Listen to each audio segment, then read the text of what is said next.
Bak jodoh, meski tidak sedang bertanding di pentas olahraga regional ASEAN, akan tetapi nasib membawa timnas Indonesia bertemu timnas Vietnam di dua ajang prestisius sekaligus. Tergabung di grup D di kualifikasi Piala Dunia 2026 bersama dengan Filipina dan juga Irak. Sementara satu laga prestisius yang lain adalah Piala Asia di mana skuad Garuda berada di grup D bersama dengan Vietnam, Irak dan juga Jepang. Bahkan adu gengsi Vietnam dan Indonesia dirasa lebih menarik selain tiket keputaran ketiga kualifikasi Piala Dunia 2026. Bahkan cywar pun mulai masif dilemparkan, di mana Vietnam lewat media lokalnya yang mulai membawa-bawa nama Indonesia dalam setiap pemberitaan barunya. Seperti yang dilakukan The24/7.vn, di mana media tersebut mengklaim Indonesia melancarkan tuduhan yang tidak bisa diterima, yaitu dengan menyebut pemain timnas Vietnam provokatif dan suka bermain kasar. Padahal fakta di lapangan memang benar adanya bahwa seringkali permainan Vietnam di luar batas normal, bahkan cenderung tidak sportif dan kasar. Tentu publik tanah air masih ingat betul bagaimana Evan Dimas pernah mengalami cedera parah setelah mendapatkan tackle horor dari pemain Vietnam Doan Van Hau pada final SEA Games 2019 kemarin. Bahkan pada saat itu Evan Dimas sampai harus menggunakan kursi roda. Ditambah keberadaan Evan Dimas di Arema FC yang telah menjadi misteri sejak pertandingan melawan Borneo FC di awal bulan Oktober kemarin, di mana pemain berusia 28 tahun ini mulai absen dari skuad tim. Evan juga tidak ikut dalam pemusatan latihan Arema FC di Kompleks Kusuma Agrowisata Kota Batu beberapa waktu yang lalu. Dalam hal ini, dokter tim Arema FC Nanang Triwahyudi SPKO sebenarnya telah memberikan informasi terkait kondisi kesehatan Evan, meskipun detail tentang penyakitnya tidak disebutkan. Di sisi lain, meskipun jumlah penampilan terbatas, statistik permainan Evan Dimas masih memukau. Terutama dalam hal akurasi umpan, Evan merupakan yang terbaik di dalam tim, di mana ia memiliki tingkat akurasi umpan lebih dari 93% dan mampu menciptakan peluang bagi rekan-rekannya dengan konsistensi yang luar biasa. Meski ada sebagian media lokal Vietnam yang melayangkan sentimen pada skuad Garuda, namun tidak semua. Seperti halnya Soha yang juga ikut menyoroti menurunnya kondisi Evan Dimas ini. Bahkan mereka secara terang-terangan menarik kesimpulan bahwa salah satu alasan yang menyebabkan Evan Dimas pensiun dini adalah Doan Van Hau.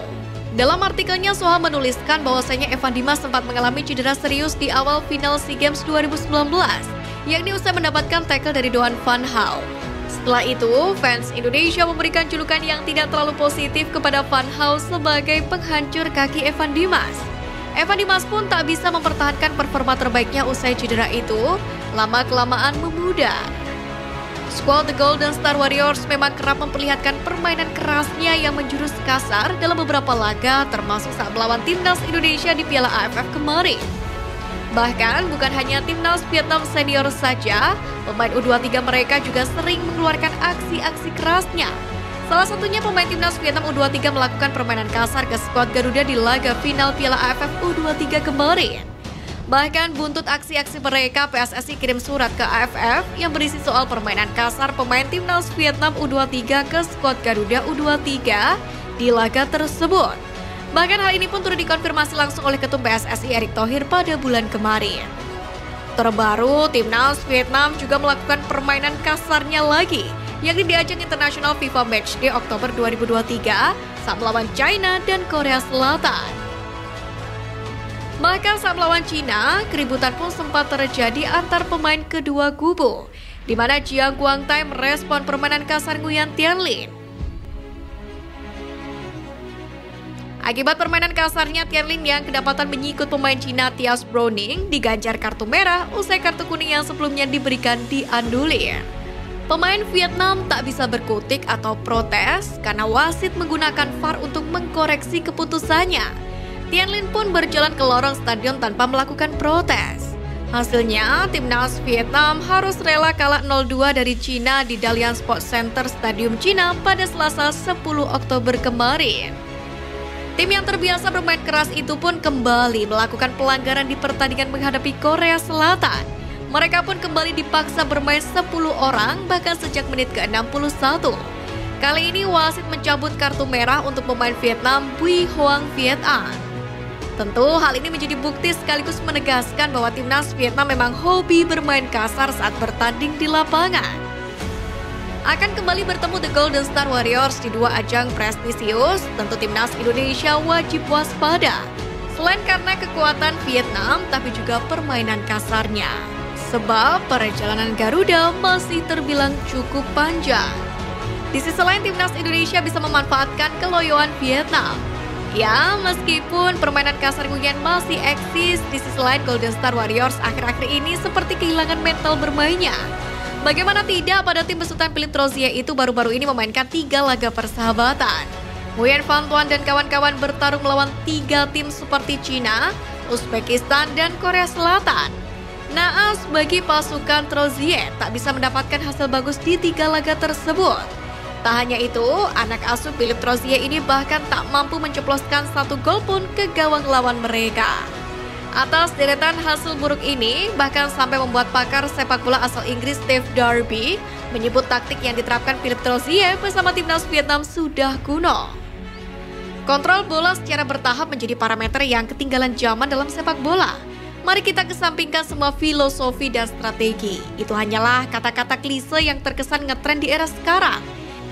Di level tim nasional, satu-satunya metrik yang penting adalah skor dan satu-satunya filosofi yang diperlukan adalah memenangi setiap pertandingan.